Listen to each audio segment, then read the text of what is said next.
महिलाओं को, विकलांगों को उनके ऐच्छिक स्थानांतरण और शिक्षकों का ऐच्छिक स्थानांतरण था, क्या उस पर आप लागू करना चाहते हैं, पुनः स्थापित करना चाहते हैं? प्राथमिकता के आधार पर महिलाओं को, दिव्यांगों को या पति पत्नी की टीम को या ऐसे दूर दराज इलाकों में जहां महिलाओं की पदस्थापना हो गई है उस पर हम पुनः। मेरा प्रश्न है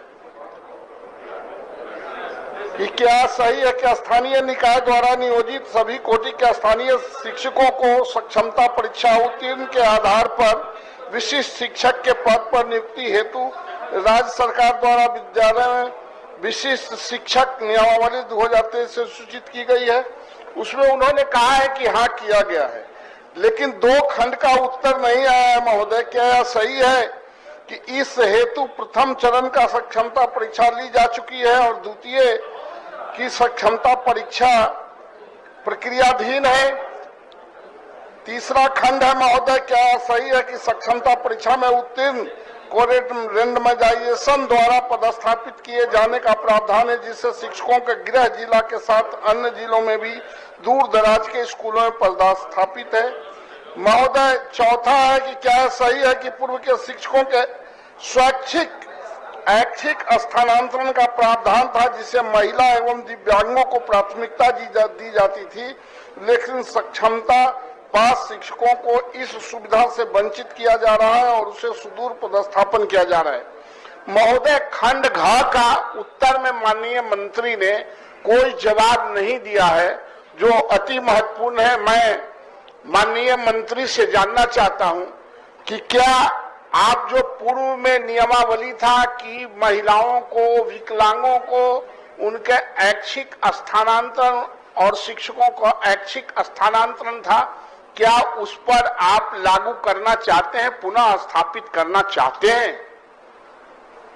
माननीय मंत्री। सभापति महोदय, मैंने कल दूसरे सदन में भी ये कहा था कि एक तो दूसरी सक्षमता परीक्षा है, हम लोग यूपीएससी से जो परीक्षा लेती है समिति उससे टच में है और शीघ्र उसका हो जाएगा।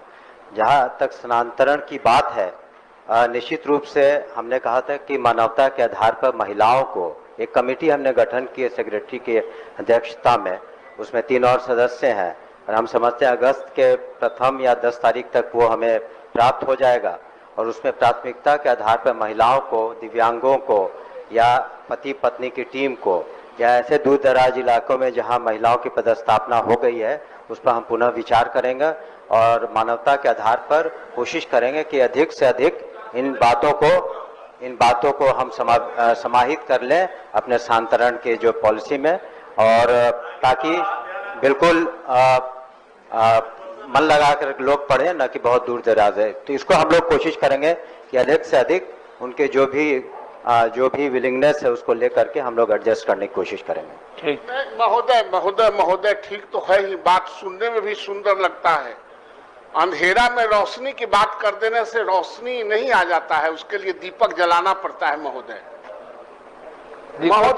दीपक जलाइए लेकिन घर मत जलाइए। महोदय खंड घ में ऑलरेडी प्रावधान है। मैं माननीय मंत्री से यह जानना चाहता हूं, क्या यह सही है कि पूर्व के शिक्षकों के स्वैच्छिक स्थानांतरण का प्रावधान है? आपके यहाँ एक्ट है, आप तो नया बनाने चले हैं, उसके लिए बात कर रहे हैं।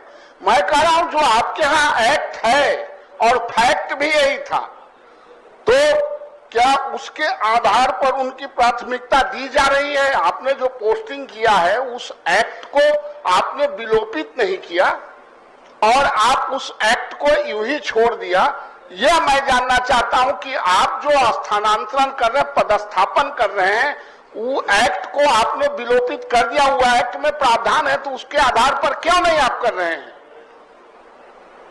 सभापति महोदय, हमने कहा कि सभी पर हम लोग पुनर्विचार करेंगे और जो भी एक्ट है और जो भी कठिनाइयां हैं उसको देखते हुए हम लोग समाधान निकालेंगे कि अधिक से अधिक जो शिक्षक हैं उनकी जो इच्छाएं हैं या ऐच्छिक की हो या अन्य कठिनाइयां हो, उसको आप देखेंगे कि हम लोग दूर करेंगे। एक वार्तालाप स्थापित करके आप निश्चिंत रहें कि हम लोग का कोई उद्देश्य नहीं है कि जो सक्षमता से पास करके जो शिक्षक आएंगे या आ चुके हैं उनके साथ हम लोग किसी तरह का दुर्भावना रखते हैं। आप निश्चिंत रहें। बस एक बिंदु है इस पर, माननीय मंत्री महोदय बोला ना। जो कि विभाग के द्वारा काउंसलिंग का डेट 1 तारीख से दे दिया गया है।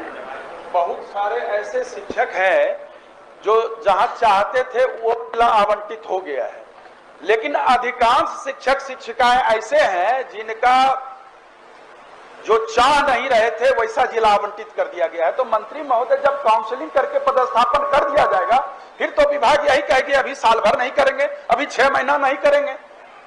एक फैक्ट पर आपको करेक्ट करना चाहेंगे सभापति महोदय।